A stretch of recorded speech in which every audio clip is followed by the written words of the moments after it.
दिन में ये मेरे और आपके दिए हुए बच्चों के सदक़े के बकरे खाते हैं और उन्हीं बकरों से जान बनाकर रात में रोड पर आते हैं, असला निकालते हैं और मेरे और आपके बच्चों को और हमें लूटते हैं और हमें मार भी देते हैं। अस्सलाम वालेकुम वरहमतुल्लाहि वबरकातुहू। अगरचे देर से ही लेकिन अल्हम्दुलिल्लाह पाकिस्तान में भी रमज़ान का चाँद नज़र आ गया है। आपको मेरी जानिब से रमज़ान का ये मुबारक महीना बहुत बहुत मुबारक हो। रमज़ान का महीना जब आता है तो अपने साथ रहमतें और बरकतें लाता है।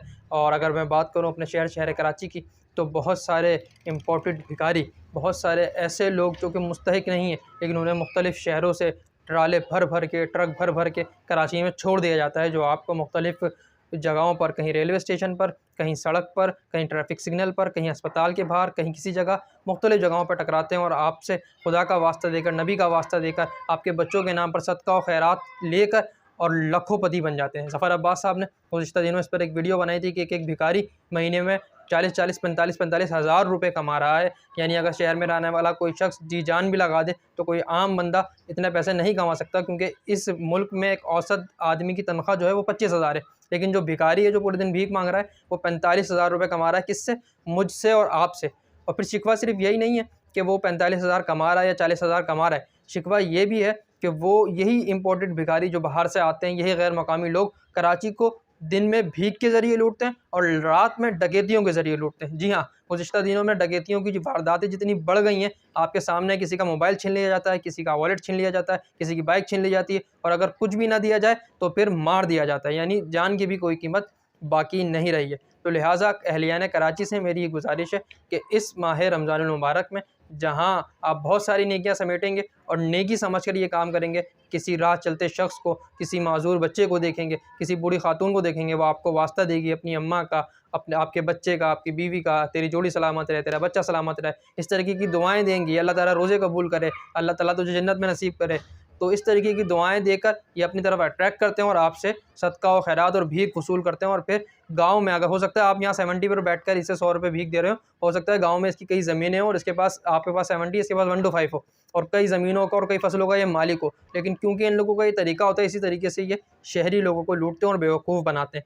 और बहुत सारी वीडियोज़ में आप इस तरीके की चीज़ें देख चुके हैं। अभी ये कोई ख़ास बात नहीं रही है, अब ये बात बिल्कुल तमाम लोगों के सामने आया हो चुकी है और आम हो चुकी है कि जितने भी प्रोफेशनल भिखारी हैं, यकीनी तौर पर ये मुस्तहिक नहीं है, बल्कि मुस्तहिक वो शहरी तबका है, वो गरीब शख्स है कि जो बेचारा 25,000 30,000 रुपये कमाता है और इसमें उसका गुजारा इस महंगाई के दौर में नहीं होता, क्योंकि उसे पेट्रोल भी डलवाना है, उसे किराए का मकान है तो किराए का जो किराया है वो भी अदा करना है, घर में राशन भी डलवाना है और दीगर तमाम चीज़ें, बच्चों की तालीमी अखराजात हैं, दवा दारू वो भी करना है। वो बहुत ज़्यादा मुश्किल हो जाता है, बिलख़ुसूस माह रमज़ान में, कि जहाँ सहर व इफ्तार के अखराजात अलग से हर फैमिली के अंदर होते हैं। बहुत सारे मामलात, बहुत सारी चीज़ें ऐसी ख़ास होती हैं जो हर शख्स चाहता है कि सहर व इफ्तार में उसके घर वाले, उसकी बीवी बच्चे उन चीज़ों से लुत्फ़अंदोज़ हों, जिनमें फ्रूट्स हैं, जिनमें खजूरें हैं, जिनमें सहरी में दूध दही का इस्तेमाल है, दीगर चीज़ें। तो मेरी गुज़ारिश है तमाम ही अहलियान कराची से और बिलख़ुसूस वेलफेयर से, जो मुख्तलिफ़ मकामात पर बड़े बड़े दस्तरखान लगा के इन लोगों का पेट भर रही हैं, इन प्रोफेशनल भिखारियों का पेट भर रही हैं कि दिन में ये मेरे और आपके दिए हुए बच्चों के सदक़े के बकरे खाते हैं और उन्हीं बकरों से जान बनाकर रात में रोड पर आते हैं, असला निकालते हैं और मेरे और आपके बच्चों को और हमें लूटते हैं और हमें मार भी देते हैं। तो लिहाजा इन प्रोफेशनल भिखारियों को, इन गैर मुस्तहिक लोगों को, इन 2 नंबर लोगों को अपने सदक़े और अपने बकरे ना दें, बल्कि जो असल मुस्तहिक तबका है उसकी मदद करें, उस तक राशन पहुँचाएँ। और हदीस मुबारक भी यही कहती है, इस्लाम की तालीमात भी यही हैं कि जब आप सदका निकालते हैं रमज़ान में, खैरात निकालते हैं, बिलख़ुसूस ज़कात का कॉन्सेप्ट होता है, रमज़ान में सदक़तुल फ़ितर दिया जाता है। वैसे तो साला साल ये एक पूरा सिलसिला होता है, इस्लाम का दिया हुआ एक निज़ाम है, लेकिन बिलख़ुसूस रमज़ान में लोगों की तवज्जो इस तरफ ज़्यादा होती है। तो जब आप सदक़तुल फ़ितर दें, ज़कात दें, तो ऐसे भिखारियों को और ऐसे लोगों को देने के बजाय सबसे पहले जो हकदार हैं वो आपके रिश्तेदार हैं। आप अपने रिश्तेदारों में तलाश करें, अगर वहाँ मुस्तहिक नहीं है तो फिर अपने मोहल्ले में देखें, आपके मोहल्ले के बाद फिर आप किसी इदारे को या किसी भी शख्स को जो मुस्तहिक आपको लगता है आपके जान पहचान वालों में, चाहे वो कहीं दूर दराज रहता हो, फिर आप दें। सबसे पहले आपके रिश्तेदार हैं, फिर आपके मोहल्लेदार हैं और फिर दीगर दोस्त अहबाब और जान पहचान वाले लोग हैं।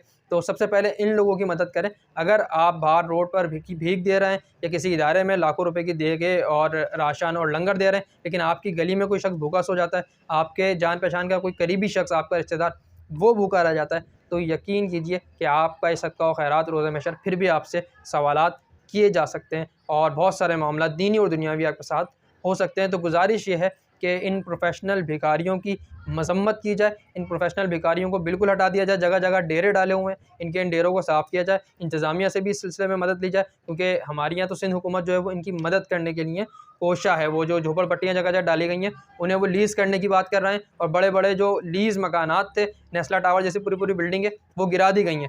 तो यहाँ तो उल्टी गंगा बह रही है। अब इस तमाम की तमाम चीज़ों को सीधा करने के लिए आवाम को ही रोड पर, आवाम को ही रास्ते पर आना पड़ेगा। तो गुजारिश ये है कि रमज़ान मुबारक के बाबरकत लम्हात है, हमें किसी से कोई दुश्मनी नहीं है, हमें किसी ज़बान से, किसी फ़िरके से, किसी मज़हब से कोई दुश्मनी नहीं है। लेकिन जहाँ बात हक़ की आएगी तो पहला हक़ मेरे रिश्तेदार का है, पहला हक़ मेरे भाई का है, पहला हक़ मेरे शहर में रहने वाले शख़्स का है, बाद में फिर किसी दूसरे शख़्स की बात आती है। हाँ, अगर आपको अल्लाह रब्बुल आलमीन ने बहुत ज़्यादा नवाज़ा है तो पहले आप अपने इर्द-गिर्द और शहर के मामलात दुरुस्त कर लें, उसके बाद फिर जाएँ और पूरे मुल्क में जहाँ कहीं आप जिस शख़्स की मदद करना चाहते हैं ज़रूर करें। लेकिन मदद भी उस शख़्स की करें कि जो आपकी मदद के बाद सही रास्ते पर चलेगा। ऐसा ना हो कि दिन में आपका दिया हुआ अनाज खाए और रात में आकर आपके ही घर में डकैती कर दे। तो फिर ये जो दी हुई रकम है, यकीनी तौर पर यह आपको फ़ायदा नहीं बल्कि यहाँ भी नुकसान देगी और वहाँ भी नुकसान देगी।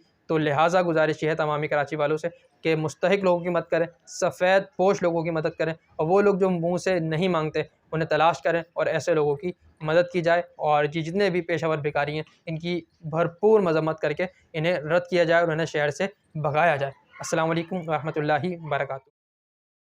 अगर आप चाहते हैं कि आपकी दी हुई इमदाद मुस्तहिक लोगों तक पहुंच सके तो आप हमारे इदारे यूथ यूनिटी वेलफेयर ऑर्गेनाइजेशन तक भी अपनी रकम या अपना दिया हुआ सामान पहुंचा सकते हैं। दिए गए नंबर्स पर रब्ता करें। इसी पैसा और जैश कैश का नंबर और बैंक अकाउंट भी मौजूद है, आप यहां भी रकम भेज सकते हैं। इंशाअल्लाह आपकी की तमाम रकम और दिया हुआ माल इंशाअल्लाह सफ़ेद पोश मुस्तहिक लोगों तक पहुँचा दिया जाएगा। अस्सलामु अलैकुम व रहमतुल्लाहि व बरकातुहू।